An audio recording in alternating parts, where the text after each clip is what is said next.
Pakistan peoples party ने ये सीटें जीते हैं, कश्मीर का बच्चा बच्चा जानता है।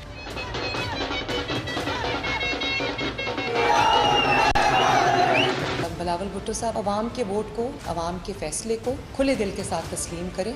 इलेक्शन जो है वो पुरअमन, फेयर, फ्री, एक्सेप्टेबल और क्रेडिबल हुए हैं। बिस्मिल्लाहिर्रहमानिर्रहीम, अस्सलाम वालेकुम। कैपिटल टॉक में खुश आमदेद। आज़ाद कश्मीर में इलेक्शन का पहला मरहला मुकम्मल हो गया है और मीरपुर डिवीज़न की जो 13 सीटें थीं उसके नतायज आपके सामने आ चुके हैं, जिनमें कि मुस्लिम लीग नून ने अक्सरियत हासिल की है। लेकिन पीपल्स पार्टी इस अक्सरियत को तस्लीम करने के लिए तैयार नहीं है और इलेक्शन का ये जो पहला मरहला है इसके बाद ऐसा लगता है कि मुस्लिम लीग नून और पीपल्स पार्टी एक दूसरे के आमने सामने आ चुके हैं। लड़ाई शिद्दत इख्तियार कर गई है। इसका नतीजा क्या होगा और जो अगले दो मराहल हैं क्या वो भी खैर खैरियत से मुकम्मल हो जाएंगे। इसके अलावा भी आज़ाद कश्मीर की सूरत हाल पर जो आज़ाद कश्मीर के वज़ीर आज़म हैं फैसल मुमताज़ राठौर, उन्होंने एक आज बयान जारी किया है।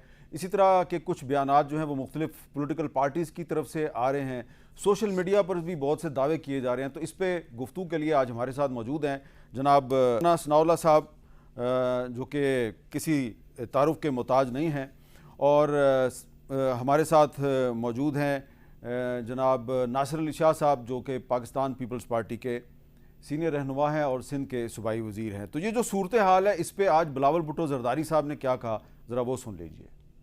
जिन्होंने मीरपुर के वोट पे डाका मारा है, इंशाअल्लाह ताला मैं उनको नहीं छोड़ूंगा। रियासत ने ये फैसला करना है कि क्या हमारे लिए कौमी मफाद ज्यादा अहम है या नून लीग का मफाद ज्यादा अहम है। लग ऐसे रहा है कि रियासत का हर फैसला कौमी मफाद को तरजीह देने के बजाय नून लीग को मफाद को तरजीह दे रहे हैं और अब हम खामोश होके ये तमाशा नहीं देख सकते हैं। नून लीग का मफाद के नाम पे आप कश्मीर के साथ कर क्या रहे हो? ये आजाद कश्मीर है, आजाद कश्मीर है।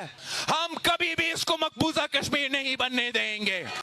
इसके जवाब में मरियम नवाज शरीफ साहबा ने क्या कहा, ज़रा वो भी सुन लेते हैं।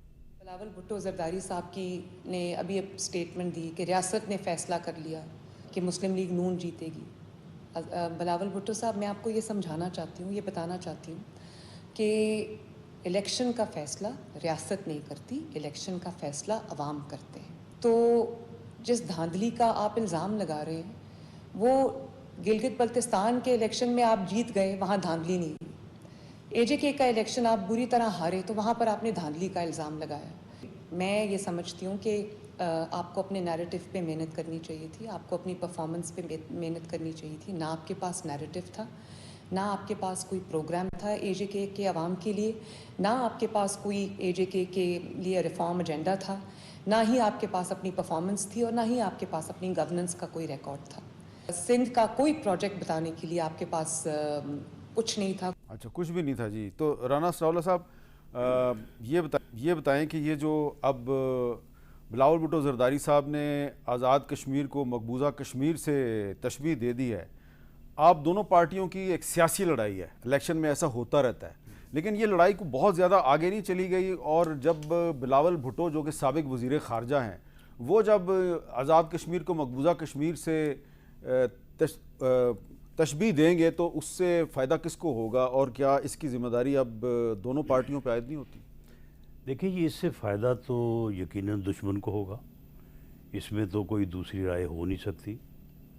लेकिन बिलावल भुट्टो ज़रदारी साहब की मैंने पूरी उनकी प्रेस कॉन्फ्रेंस या उन्होंने जो स्पीच किया ग़ालिबन वर्कर्स कन्वेंशन में वो मैंने सुनी है।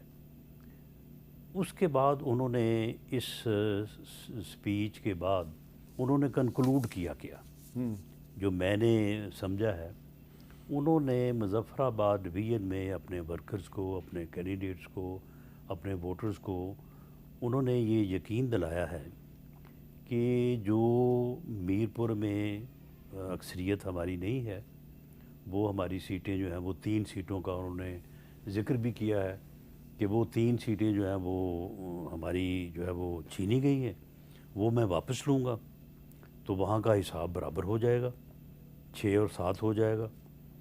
और इधर जो है वो आपने वोट जो है ना 2 तारीख को जो है वो पूरे जोश से जज्बे से आपने डालना है। तो मैं समझता हूँ कि एक पॉलिटिकल लीडर के तौर पे 2 तारीख को अब दूसरा मरहला होने जा रहा है, तो मैं तो अपने तौर पे ये एक अच्छा गुमान ही रखूँगा कि उन्होंने अपनी पार्टी को मुतहर्रिक करने, अपने कारकुनों को मुतहर्रिक करने के लिए उनको एक नारा, उनको एक हौसला, बल्कि एक नारा भी उन्होंने दिया है उनको, तो उन्होंने जो है वो दिया है। जब वो ये नारा है जी, कश्मीर पे डाका ना मंजूर। ना डालो, और जैसे ये इलेक्शन जो है वो कंक्लूड होगा 10 अगस्त को, तो मैं समझता हूँ कि उसके बाद बिलावल भुट्टो जरदारी साहब का भी और पीपल्स पार्टी का भी, वो जमहूरी लोग हैं, उनका जमहूरी रवैया होगा, और ये जो वहाँ पे हुआ है ना वो भी उनकी समझ में आहिस्ता आहिस्ता आ जाएगा। देखिए, ये मेरे लिए भी इस मर्तबा जब मैं गया हूँ तो ये बात नई थी या मुझे इस तरह से मालूम नहीं था। वहाँ पे मीर साहब, आप यकीन करें कि जितनी कारोबारी दुनिया है, ये दुकानदार, ये कपड़े वाले, सारे आधों ने तो मुझे कहा कि जी हम सारा कपड़ा जो है वो फैसलाबाद मार्केट से लाते हैं, कोई लाहौर से लाते हैं।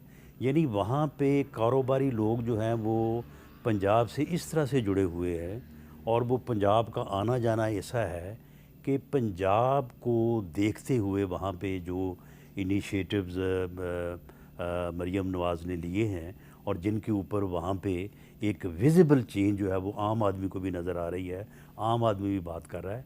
तो वो जब मियां नवाज शरीफ साहब तशरीफ़ लाए हैं और मरियम नवाज शरीफ साहबा तशरीफ़ लाई हैं, तो उन्होंने एक बाकायदा वादा किया है लोगों से कि हम मीरपुर को या मुज़फ़्फ़राबाद को या आज़ाद कश्मीर को सुथरा आज़ाद कश्मीर बनाएंगे। हम यहाँ पे वो तमाम इनिशिएटिव्स उनके नाम ले लेके हम उनको शुरू करेंगे। तो इस मर्तबा ये मीरपुर में तो ये मुझे ख़ुद ये नज़र आया है, नकयाल तक ये LOC के यानी 7 इलाका बनता है। आप यकीन करें कि वहाँ पे जितनी यूथ थी, जितने जो है वो बुज़ुर्ग लोग भी थे, सब जो है वो इन चीज़ों की बात कर रहे थे। तो मैं समझता हूँ कि इस वजह से ये वोट जो 4 सीटें हैं, जिनमें से 3 का ये जिक्र कर रहे हैं, वो 4 हम भी समझते थे कि ये स्विंग हैं, ये इधर वे इधर उधर हो सकती हैं, और उनमें से जो है वो इस वजह से कि वहाँ पे हमने कुछ लोगों को बिठाया, कुछ को जो है वो अपने हक में किया, तो उस वजह से जो है ये रिज़ल्ट आया है। और ये रिज़ल्ट कमीशन से चेक करें, इलेक्शन कमीशन चेक करें, मीर साहब ये पूरा दिन कल 6 बजे तक मासवाए जो वाक़यात हुए, जिनके ऊपर एक्शन भी हुआ, एक जगह पे वो पोलिंग बूथ उठाने का, पोलिंग बॉक्स उठाने का, और एक दफ़ा एक जगह पे झगड़ा हुआ। जो झगड़ा हुआ वो एक फैमिली है, आधे लोग एक तरफ हैं, आधे लोग एक तरफ हैं, और आपस में उनका झगड़ा हुआ। 10 दिन पहले हुआ तो दूसरी तरफ से जो है मलिक आशिक नामी बंदा जो है वो शहीद हुआ था। तो ये इलेक्शन फ्री हुआ। 6 बजे तक किसी बंदे ने इलेक्शन कमीशन तक को कोई दरख्वास्त, कोई फ़ोन तक नहीं किया, और जब ये काउंटिंग भी होती रही है, जब तक चीज़ें वाज़ेह नहीं हुई, और 8:30 9 बजे तक 10 बजे तक किसी ने इल्ज़ाम नहीं लगाया। तो जब फिर रिज़ल्ट सामने आ जाता है, तो हमारे यहाँ ये रवाज तो है कि हार लोग तस्लीम नहीं करते। जी नासिर हुसैन शाह साहब, ये राना सनाउल्लाह साहब की आपने सारी गुफ्तगू सुन ली, तो जो बिलावल साहब ने आज बहुत धुआंधार किस्म की एक तकरीर की है, उसके जवाब में मरियम नवाज शरीफ साहब पूछ रही हैं कि बिलावल साहब आपके पास आज़ाद कश्मीर के लोगों को दिखाने के लिए है क्या? तो क्या जवाब है आपके पास? बिस्मिल्लाहिर्रहमानिर्रहीम, अल्लाहुम्मा सल्ली अला मुहम्मद व आले मोहम्मद। देखें, कल के जो इलेक्शन हुए उस पर बहुत सारे क्वेश्चन, और उससे पहले भी जो कैंपेन में भी जिस तरह वफाकी वज़रा या हमारी काबिल एहतराम मरीम साहिबा, और फिर ना सिर्फ ऐलानात बल्कि चीज़ें भी वहाँ पहुँचा दी गई और उस पर कोई एक्शन नहीं हुआ। और अब इलेक्शन कमीशन से हम क्या तवक्को रखें? कल मीडिया पे पोलिंग्स के रिज़ल्ट आ रहे थे, पहले कुछ और आ रहे थे, रात तक ये था, फिर रात गए क्या हुआ कि वो बहुत सारी सीटों पे इस तरह की चीज़ें हुई कि वो अनाउंस हुए, जिसके लिए चेयरमैन साहब ने बात की है, और वहाँ पे लोग शहीद हुए, बहुत ज़्यादा पोलिंगों पे बहुत सारी शिकायत थी। राना साहब मेरे मोहतरम हैं, मेरे सीनियर हैं, लेकिन जिस तरह कह रहे थे कि किसी को कोई कॉल नहीं की गई इलेक्शन कमीशन को या पूरे प्रोसेस में इलेक्शन वाले दिन, तो बहुत सारी शिकायत थी जो की गई, जो ऑन रिकॉर्ड हैं। अब जो आपने कहा कि काबिल एहतराम मरियम साहिबा जो फरमा रही हैं कि आप दिखाएं, तो हमारे पास दिखाने के लिए बहुत कुछ है। आप सिंध में जो कारकर्दगी है पाकिस्तान पीपल्स पार्टी पे, उस पर तनकीद ज़रूर होती है, उस पर बहुत सारी चीज़ों में काम करने की ज़रूरत है, लेकिन उसके बावजूद इंफ्रास्ट्रक्चर हो, दीगर चीज़ें हों, उसमें बहुत बेहतरी आई है। इलाज के सिलसिले में तो हमारे पंजाब के भाई बहन सिंध में आते हैं। मैं आपको सक्खर की मिसाल दे देता हूँ कि सक्खर में जो हॉस्पिटल है, वहाँ पे जाके आप चेक करें रिकॉर्ड पे कि कितने हमारे भाई बहन जो हैं पंजाब से वहाँ पे आते हैं। बच्चों का जो हॉस्पिटल है, मैं कहता हूँ आप अपना कोई नुमाइंदा भेजें जो आके देखे कि जो सक्खर में सिर्फ बच्चों का हॉस्पिटल है, ऐसा हॉस्पिटल लाहौर में है, मुझे इसी पे फैसला कर ले। इसी तरह और बहुत सारी चीज़ें हैं जो हमने की हैं। सैलाब में अभी जो पिछले साल हमारे नुकसान हुआ पंजाब में, कुछ देहातों में, कुछ इलाकों में, वहाँ पे इन्होंने क्या किसी को एक घर बना के दिया? वहाँ पे इंफ्रास्ट्रक्चर क्या अभी तक बना है? आप ज़रा टीमें भेजें अपनी जो जाके देखें। हमने तो यहाँ 21 लाख घर बना के दे रहे हैं जो गरीब लोगों के तबाह हुए थे, जिसमें 12 लाख से ज़्यादा घर बन चुके हैं। और सिंध में ही 2 दफ़ा बहुत बड़ी तबाही आई। 2010 में 60% तबाह हुआ, 2022 में 70% के सारा तबाह, वो भी हमने बनाया है। तो हमारे पास दिखाने के लिए बहुत कुछ है, और यही वजह है कि बहुत रुकावटों के बावजूद हमेशा हमने सिंध में ज़्यादा हमें वोट मिले हैं। और अब ये जो वहाँ की बात की जा रही है, देखें इलेक्शन कमीशन पहले दिन से मुतनाज़ा हुआ कि जब इन्होंने फेडरल मिनिस्टर साहिबान गए, चीफ मिनिस्टर साहिबा गई, ऐलानात किए, चीज़ें वहाँ पे डिलीवर की गई, कोई एक्शन जो है वहाँ नहीं हुआ। फिर ये जो फेज़ है, फेज़ वाइज भी जो कुछ हुआ वो भी अपनी मर्जी से फेज़ चुने गए। लेकिन आप देखें कि इसमें 3-4 सीटें जो हैं इन पर रिज़ल्ट चेंज हुआ। और मुझे पंजाब में अभी राना साहब भी बैठे हैं, मेरी मैं हमेशा हमें इज़्ज़त है सीएम साहिबा के लिए। ये आज क्या हुआ है जो अटॉर्नी जनरल के घर पे क्या हुआ, और फिर उसी फोर्स पे जो पुलिस गई थी, अगर वो सही गए थे तो फिर उन पर एक्शन क्यों हुआ, उन पर एफआईआर क्यों गई? और अगर वो सही नहीं थे तो वो किस तरह एक अटॉर्नी जनरल के घर में घुस गए? मतलब इतनी लाकानूनियत है पंजाब में कि जो इस तरह के, उसका कौन जवाब देगा? और ये जो साफ सुथरा पंजाब और क्या चीज़ें आ रही हैं, अभी तो उनकी कहानियां खुल गई हैं कि वो कंपनियां क्या हैं, या जो शिकायत आ रही हैं बहुत सारी। अभी ये जो बारिशों से नुकसान हो रहे हैं, मुझे बताएं कोई एक टीम भी वहाँ पे है?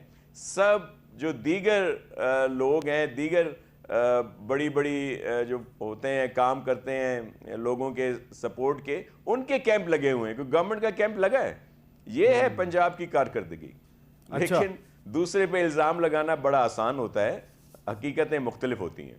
जी राना साहब, अब ये पंजाब गवर्नमेंट और सिंध गवर्नमेंट की कारकर्दगी का कंपैरिजन है। हालांकि आप दोनों ने मिलकर 26वीं तरमीम भी की है, 27वीं तरमीम भी की है। नहीं कुछ आपके मुश्तरका कारनामे भी हैं। वो आप हमें ताना ना दें। वो जब एक कोलिशन गवर्नमेंट है और अवाम का ये अदालत, अवाम की अदालत का ये फैसला है, अक्सरियत अगर किसी को होती तो कोलिशन गवर्नमेंट ना होती। देखिए, जहाँ तक कारकर्दगी की बात है, मैं बिल्कुल जो नासिर शाह साहब ने, मेरे मोहतरम भाई हैं, उन्होंने जो अपनी कारकर्दगी पेश की है, मैं उसे रद्द नहीं करता। ऐसा होगा। लेकिन वो जो पंजाब में madam chief minister Maryam Nawaz Sharif की कारकर्दगी को रद्द कर रहे हैं, उसको मैं डिफेंड करता हूँ। अब इसमें मसला ये है कि आज़ाद कश्मीर के लोग, जैसे मैंने पहले बात की है, कि वो पंजाब वो जाते हैं और आते हैं, उस कारकर्दगी तो उन्होंने देखा हुआ है। अब शायद सिंध उनका आना जाना नहीं होता, तो इसलिए हमें ये बेनिफिट हासिल है कि हमने जो उनको कहा ना कि भाई पंजाब में, हमने ये कि पंजाब में 2 लाख घर जो है वो गरीब लोगों को बना के दिया है, कि 60,000 डिलीवर हो गया है। ये वो जाके देख सकते हैं। इसी तरह से फिर ये सुथरा पंजाब है, इसी तरह से ग्रीन बसेस हैं। ये सारी चीज़ें जो हैं मीरपुर से झेलम या गुजरात जो है वो 1.5 घंटे का तो सफ़र है। इसी तरह से मुजफ्फराबाद से आप 1.5 घंटे में जो है वो मरी तक पहुंच जाते हैं। जब वो मरी तक जाते हैं तो एक मोटरवे पे जाते हैं। जब वो आगे उतरते हैं आज़ाद कश्मीर की तरफ तो वहाँ पे फिर जो है वो टूटी हुई सड़क जो है वो शुरू हो जाती है। तो ये है कि ये कारकर्दगी इन्हें भी पूरा हक था कि ये पेश करते, हमने भी किया, और उन लोगों का एतमाद या उन लोगों का है कि वो किसके हक़ में जो है वो फ़ैसला करते। जहाँ तक इन्होंने ये बात की है कि वहाँ पे फेडरल मिनिस्टर्स, देखें आज़ाद कश्मीर जो है वहाँ पे केयर टेकर गवर्नमेंट नहीं बनती। वहाँ पे उनके रूल्स और इलेक्शन रूल्स में और हमारे में फ़र्क है। वहाँ पे मिनिस्टर बाकायदा इलेक्शन लड़ते हैं। वहाँ पे वज़ीर आज़म खुद इलेक्शन लड़ रहा है। ये वज़ीर आज़म है आज़ाद कश्मीर, वो इस वक्त इलेक्शन लड़ रहा है। तो इसलिए जब हमने ये पॉइंट उठाया तो उन्होंने कहा कि जी ये यहाँ पे ये ममानत नहीं है, लेकिन आप किसी जो है वो स्कीम का जो है ना वो आप यहाँ पे इफ्तिताह नहीं करेंगे। और नहीं तो ये जो आपने ग्रीन बसें चलाई, हाँ, मैं वो उसका भी देता हूँ। इसलिए हमने किसी ने भी कहा वहाँ पे किसी प्रोजेक्ट का किसी का इफ्तिताह नहीं किया। आज ही बात ग्रीन बसेस की।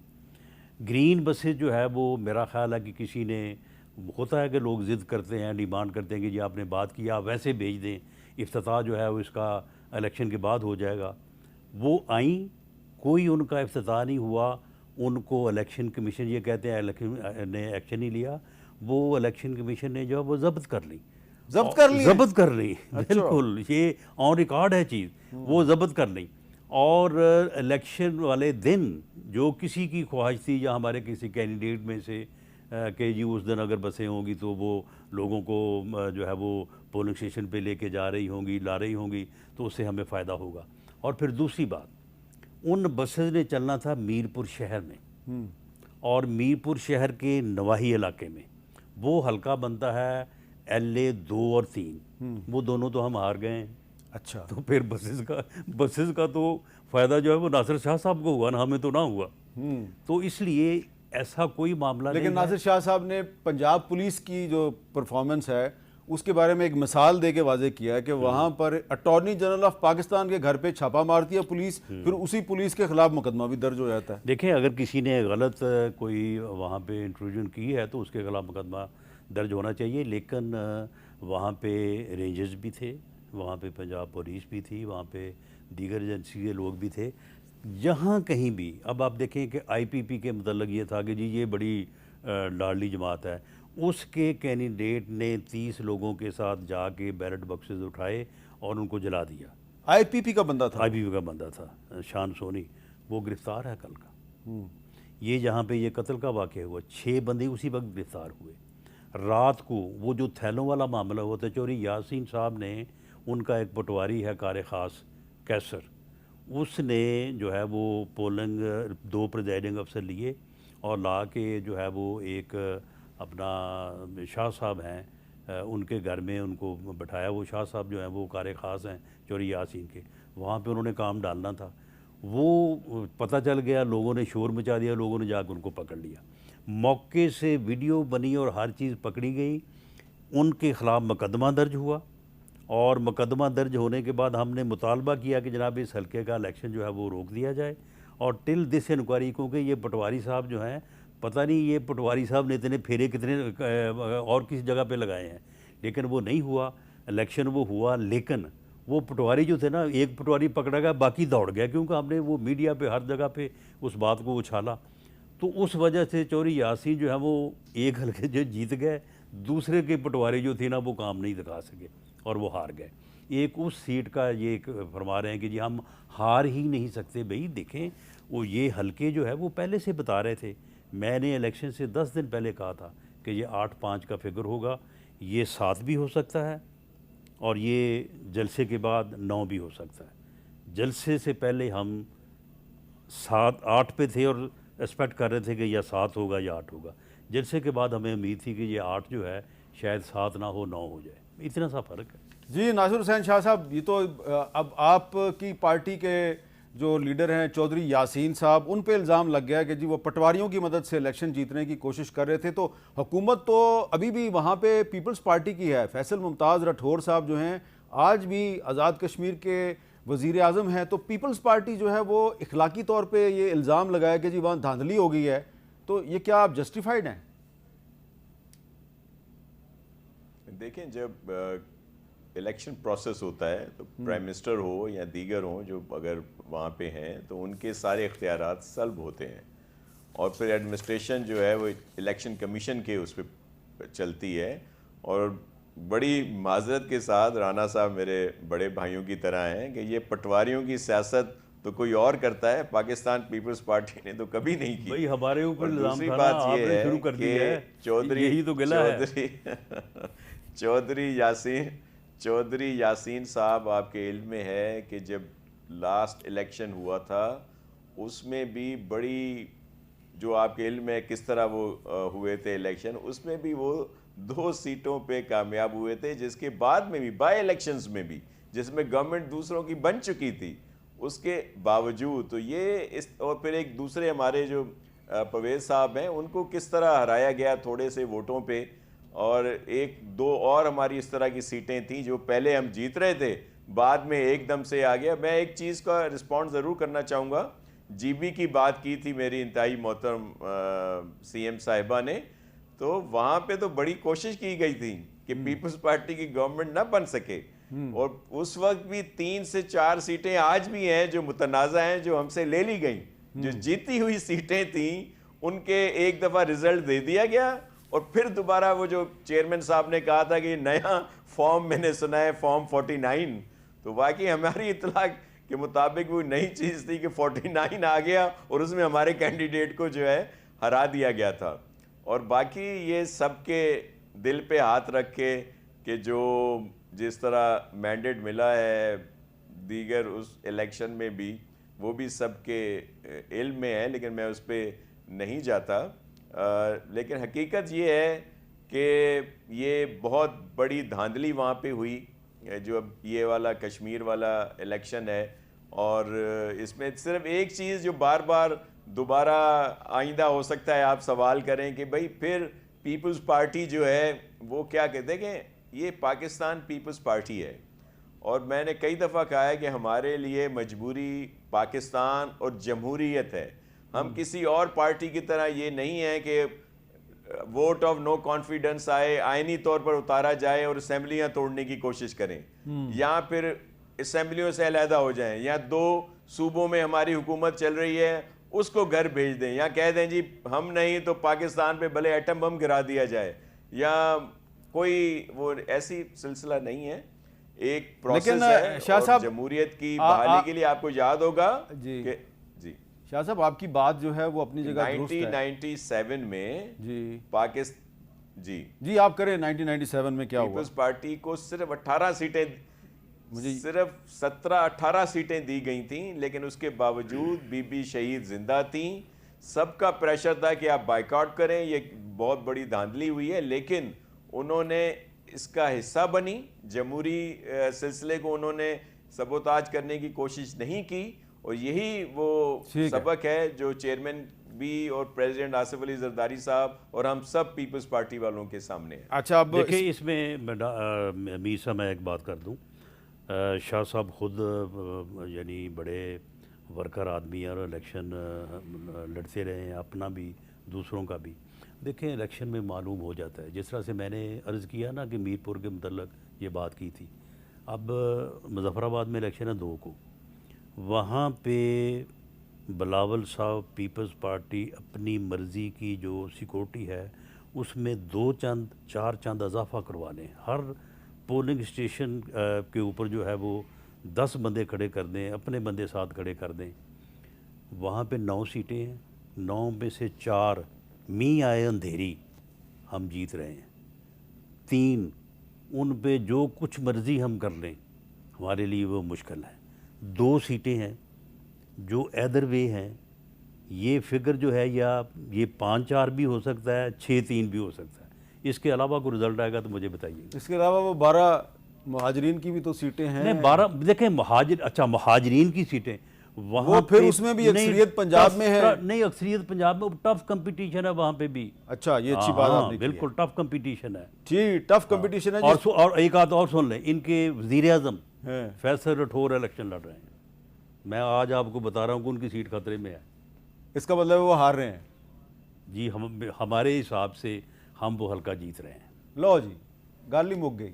राणा सनाउल्लाह साहब ने कहा जी फैसल मुमताज़ राठौर का जो हल्का है वहाँ से मुस्लिम लीग नून जीत जाएगी। अभी उन्होंने एक दावा किया है, राणा सनाउल्लाह साहब का दावा है, मीरपुर के हवाले से इनका तज्जिया काफ़ी हद तक दुरुस्त साबित हुआ है। पता नहीं इनका अगला तज्जिया दुरुस्त साबित होता है या नहीं। हम एक ब्रेक ले लेते हैं यहाँ पे, इसके अलावा हम क्या कर सकते हैं। ब्रेक के बाद दोबारा मिलते हैं।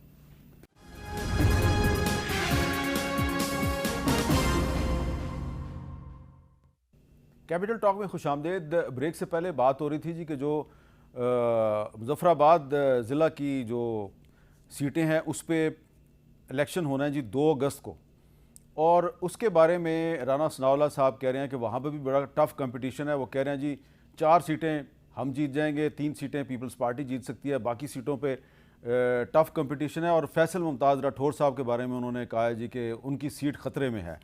अब फैसल मुमताज़ राठौर साहब ने आज एक एक्स पर जो स्टेटमेंट जारी किया है, अंग्रेज़ी में उन्होंने जारी किया है, उनका स्टेटमेंट जो है वो कुछ और है, और बिलावल भुट्टो ज़रदारी साहब ने आज जो तकरीर की है उसका लबो लहजा कुछ और है।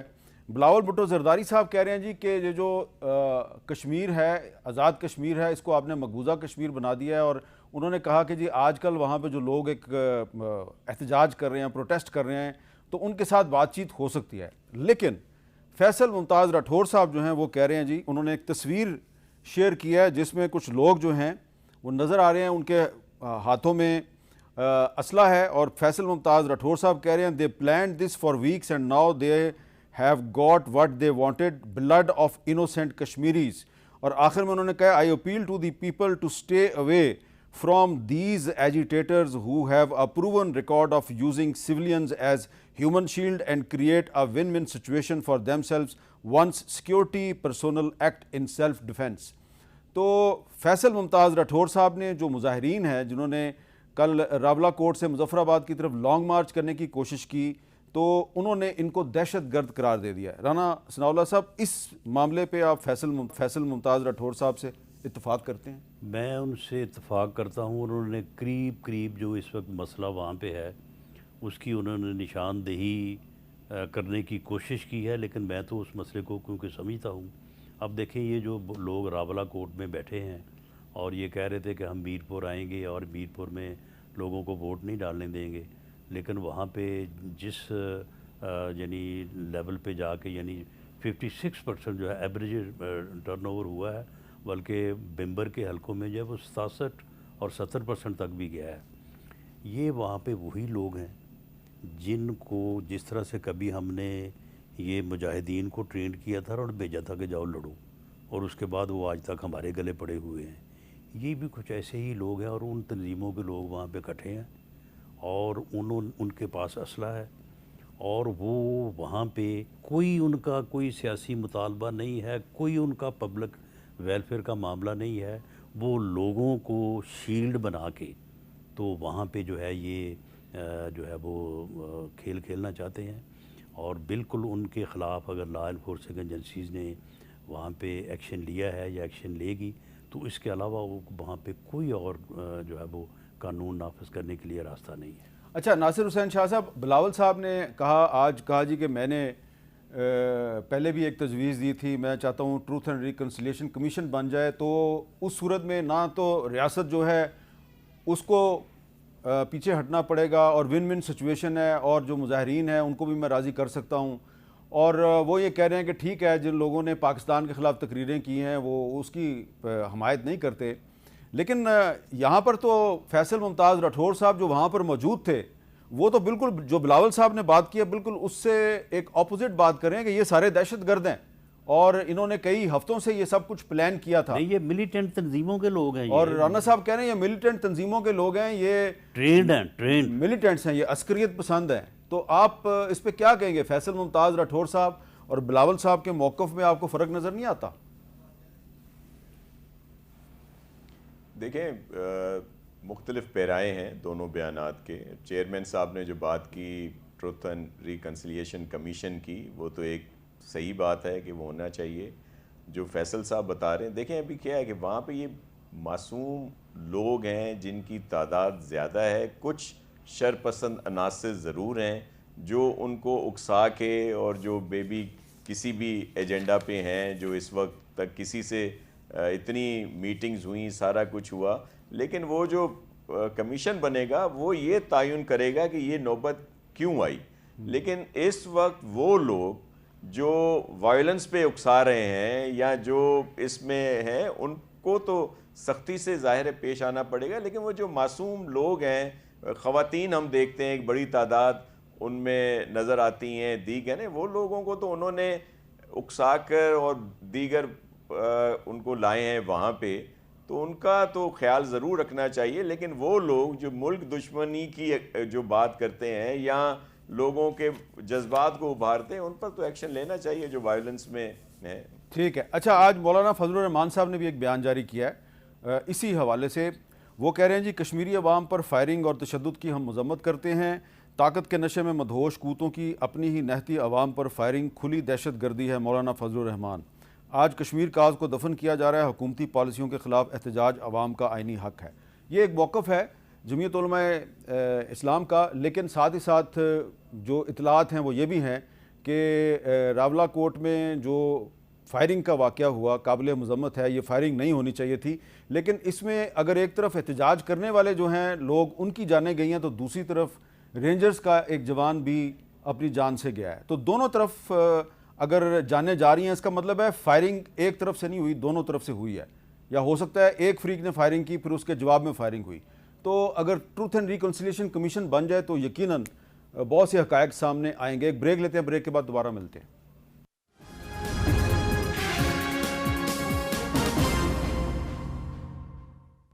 कैपिटल टॉक में दोबारा खुश आमदीद। राना सनाउल्लाह साहब, ये अगर ट्रूथ एंड रिकन्सिलिएशन कमीशन बनेगा तो ये तो अब हुकूमत बनने के बाद ही बनेगा। आप ये नहीं समझते कि आज़ाद कश्मीर में अब जो भी हुकूमत बनाएगा, जो भी बनाएगा, आप बनाएं या पीपल्स पार्टी बनाए, ये कश्मीर की हुकूमत अब एक कांटों की सीज होगी और आप लोगों के लिए वहाँ हालात को कंट्रोल करना काफ़ी मुश्किल होगा। नहीं मीर साहब, आज़ाद कश्मीर का इलेक्शन के अलावा कोई हल नहीं है। अच्छा, अगर 4 अगस्त को असम्बली इलेक्ट हो के नहीं आती और वहाँ पे जो आइन में लिखा है कि फिर एमरजेंसी नाफज होगी और एडमिनिस्ट्रेटर मुकर्रर होगा, ये फिर अगर एडमिनिस्ट्रेटर मुकर्रर हो जाता तो पता नहीं वो कितने साल रहता। ये मुंतखब नुमाइंदे, चलो किसी को किसी पे एतराज़ है, वो सारा इलेक्शन ट्रिब्यूनल चलते रहेंगे, बाकी चीज़ें चलती रहेंगी। ये मुंतखब नुमाइंदे जो हुकूमत बनाएंगे, यही लोग उनसे बात करें, यही लोग जो है वो मामलात को संभालें। इसके अलावा आज़ाद कश्मीर का कोई हल नहीं है। इस हल को, इसको अगर हमने इस्लामाबाद से बैठ के हल करने की कोशिश की, ये और बिगड़ेगा। ये गवर्नमेंट बने, इस गवर्नमेंट को ताकत दें और इनको कहें कि अपने मसाइल जो है वो हल करें। वो लोग जो है वो इन्हीं में से हैं ना, है तो इन्हीं के यानी कश्मीरी भाई हैं। तो इसके अलावा इसका कोई हल नहीं है। एक्शन कमेटी भी समिति है कि अगर ये सक्सेसफुली इलेक्शन हो गया तो हमारा एजेंडा जो है वो फिर नामकमल रहेगा, और अगर इलेक्शन ना हो सका तो फिर जो है वो हम कामयाब हैं। क्योंकि उन्होंने जनवरी में लॉन्ग मार्च की अपील दी थी 9 जून के लिए, क्योंकि 9 जून से इलेक्शन शुरू होने थे। तो वो भी इस बात पे अपने एजेंडे पे हैं कि इलेक्शन नहीं होने देने, लेकिन इलेक्शन ही आज़ाद कश्मीर का हल है। तो नासिर हुसैन शाह साहब, अल्टीमेटली ये सब सूरत हाल जो है ये क्लियर हो जाएगी 10 अगस्त को। जो भी हुकूमत बनाएगा, क्या उसके लिए आज़ाद कश्मीर की हुकूमत चलाना मुश्किल होगा, या इस मरतबा एक दफ़ा फिर मुस्लिम लीग नून और पीपल्स पार्टी जो हैं, जिस तरह बलूचिस्तान में इकट्ठे हैं, मिल के हुकूमत बनाई हुई है, तो ये फिर आज़ाद कश्मीर में भी मिल के हुकूमत बना लेंगे? और ये जो आज आप एक दूसरे पर तनकीद कर रहे हैं, ये तनकीद भी माजी का किस्सा बन जाएगी? देखिए, इलेक्शन के बाद ही बेहतरी आ सकती है, और ये बिल्कुल ठीक है जो आप फरमा रहे हैं कि ये कोई फूलों की सेज नहीं है। बल्कि जब ये गवर्नमेंट की बीच में फॉर्मेशन हुई, फैसल राठौर साहब जब वज़ीर आज़म बन रहे थे, तो हमारी पार्टी में भी एक बड़ा हिस्सा जो था वो कह रहा था कि ये इस वक्त हुकूमत नहीं लेनी चाहिए, क्योंकि इसके बहुत ज़्यादा नुकसानात भी हैं और इलेक्शन का इंतज़ार करना चाहिए। और भले आप PMLN को ये गवर्नमेंट बना लें या जो तरीक़ेकार है, तो ज़ाहिर है वहाँ पे ये इजी नहीं है जो भी गवर्नमेंट बनाएगी। लेकिन मैं आपको अर्ज़ करूँ कि ज़रूरी नहीं है कि हमारा कोलिशन हो। अभी तो हम इसी उम्मीद में हैं कि इंशाल्लाह हमें सिंपल मेजॉरिटी मिलेगी और हम हुकूमत बनाएंगे। और अगर कोई ऐसा सूरत हाल आती है तो पाकिस्तान की बेहतरी के लिए हम कोई ऐसा नहीं कहेंगे जी पूरे, लेकिन गवर्नमेंट का हिस्सा हम लोग नहीं बनेंगे। अच्छा, तो फिर बलूचिस्तान में तो आप बने हुए हैं राना साहब, वो कह रहे हैं हम आज़ाद कश्मीर में गवर्नमेंट का हिस्सा नहीं बनेंगे। मैं समझता हूँ कि अगर वो आज़ाद कश्मीर की ये जो बिगड़ी सूरत हाल है इसका अगर उन्होंने जायज़ा लिया है तो बिल्कुल यही बनता है जो नासिर शाह साहब ने बात की है। वहाँ पे दो गलतियाँ हुई हैं। एक गलती तो ये हुई है कि जब अपना तनवीर इलियास को बनाया गया, पहले एक दफ़ा वज़ीर आज़म बदल के, पहले शायद को क्यूम न्याज़ी साहब थे, फिर उनको बनाया क्यूम न्याज़ी साहब को हटा के जनरल फैज़ ने बनवा दिया तनवीर इलियास को। फिर जब तनवीर इलियास को हटा के बनाया गया ना चौधरी अनवारुल हक को, तो सारी ही असम्बली इकट्ठी हो गई जी, सारी असम्बली इकट्ठी हो गई और सारे ही वज़ीर बन गए जी, और सारे वज़ीर बन गए, अपोजिशन ख़त्म हो गई और पॉलिटिकल पार्टी से लोगों का एतमाद उठ गया। यानी अपोजिशन बिल्कुल, यानी और राणा साहब ये तो आप माने कि चौधरी अनवार जो है वो आज इलेक्शन हार गया, इसीलिए हारा है वो। अच्छा, सारी असम्बली इकट्ठी हो गई और सारे वज़ीर बन गए, अपोजिशन ख़त्म हो गई। अपोजिशन का जो वैक्यूम पैदा हुआ उसकी जगह फिर एक्शन कमेटी जो है वो आ गई। तो इस तरह से ये वहाँ पे ये भी बिल्कुल नहीं होना चाहिए कि वहाँ पे अपोजिशन कोई ना हो और सारी असम्बली जो है वो कोलिशन में जो है वो गवर्नमेंट में शामिल हो जाए। दूसरी गलती जब हुई कि जब उन्होंने अक्टूबर में धरना दिया था, हमने जाके उनके साथ मुज़ाकरात किए, हमने उनके कोई तकरीबन सारे ही मुतालबात जो है मंजूर कर लिए और ये सीटों वाले मुतालबे के ऊपर एक कमेटी बन गई।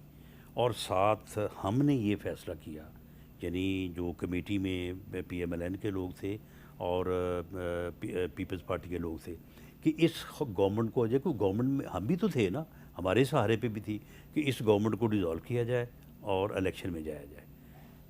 पीपल्स पार्टी ने वहाँ पे आके ये फ़ैसला किया कि नहीं, हमने हुकूमत बनानी है। हमने उस वक्त मुतालबा किया कि आप ये ना करें, हुकूमत ना बनाएं, इलेक्शन में चले जाएं। और लेकिन पीपल्स पार्टी ने हुकूमत बनाने की बात की।